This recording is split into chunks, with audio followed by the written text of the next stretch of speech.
আসসালামু আলাইকুম গাইস, আপনারা কেমন আছেন? আমি তো আলহামদুলিল্লাহ ভালো আছি। তো গরুর মাংস রান্না করব আজকে লাকড়ির চুলায়।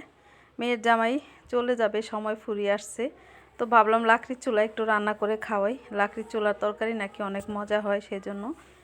তো যাই হোক, আমি এখানে 1.5 কেজি পরিমাণ গরুর মাংস নিয়ে নিছি।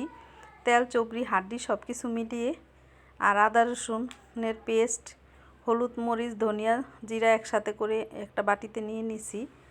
তারপরে পেঁয়াজ, কাঁচামরিচ কেটে নিছি, আর আস্ত কিছুটা রসুন দিব মাংসতে।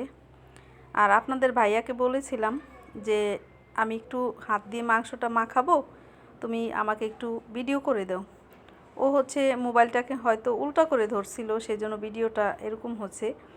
তো আমি পরে যখন এডিট করতে গেলাম তখন বুঝতে পারছিলাম যে এইভাবে ধরছে।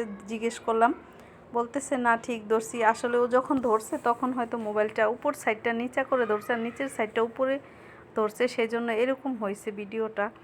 তো যাই হোক, ভিডিও ছিল না, সেই জন্য এই ভিডিওটা এডিট করে দিলাম।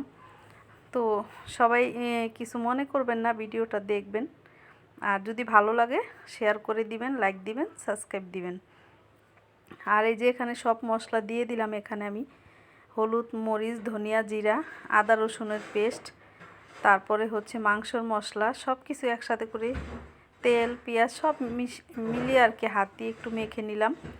আর আস্ত কিছুটা রসুন দিয়ে দিলাম। তো আমি যখন মাংস রান্না করি ভাবি যে আস্ত রসুন দিব, কিন্তু আমার একটু মনেই থাকে না, মানে কি বলবো। তো আজকে হচ্ছে ওর বাবা মনে করে দিছিল যে তুমি না আস্ত রসুন দিবা বলছিলা, তো আমি বললাম ঠিক আছে, মনে করে দেওয়ার জন্য। তো যাই হোক দিলাম, দিয়ে তারপর লাকড়ির চুলাতে হচ্ছে বসিয়ে দিছি। এই যে দেখুন, সাইড দিয়ে হালকা হালকা একটু কিন্তু গরম হয়ে গেছে দেখা যায়। তো একটু লাড়া দিয়ে দিতেছি। আর লাকড়ির চুলাতে রান্না করতে কিন্তু খেতে কিন্তু ভালো লাগে। আর কালির হাঁড়িটা ধোয়ার সময় আমার খুবই খারাপ লাগে, কি বলবো, সেই জন্য আমি লাকড়িতে রান্না করতে ভালো লাগে না। তো ছাদে ওর আব্বু আমাকে হচ্ছে মানে আপনাদের ভাইয়া একটা কল বসিয়ে তারপরে হচ্ছে সাইড দিয়ে একদম ওয়াল টোয়াল করে টাইলস লাগিয়ে দিছে যে এখানেই তুমি রান্না করলে ধোয়াধুয়ি করো। তো এখন পর্যন্ত ছাদে আর কি ধোয়াধুয়ি করা হয়নি। আবার মাছ আনলে বেশি করে মুরগি টুরগি যখন আনি একসাথে, এগুলো ধোয়ার জন্য ছাদে একটু লাগে। তো ড্রামে এতদিন বৃষ্টি ছিল, পানি ছিল, সেগুলো দিয়ে হচ্ছে ধুইতাম। এখন তো আর বৃষ্টির সিজন না, তো কল বসিয়ে একদম কলপার বানিয়ে দিছে। এখন হচ্ছে ছাদে কাজ করতে ভালো লাগে।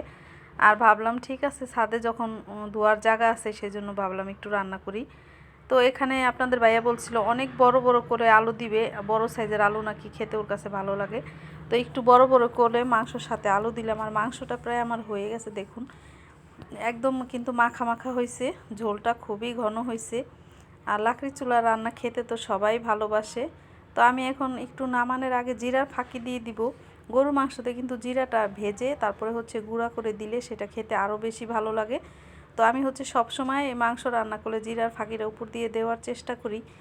গরু মাংসতে তো বিশেষ করে অবশ্যই দিবেন, কারণ দিলে হচ্ছে মজা লাগে, জিনিসটা খেতেও ভালো লাগে।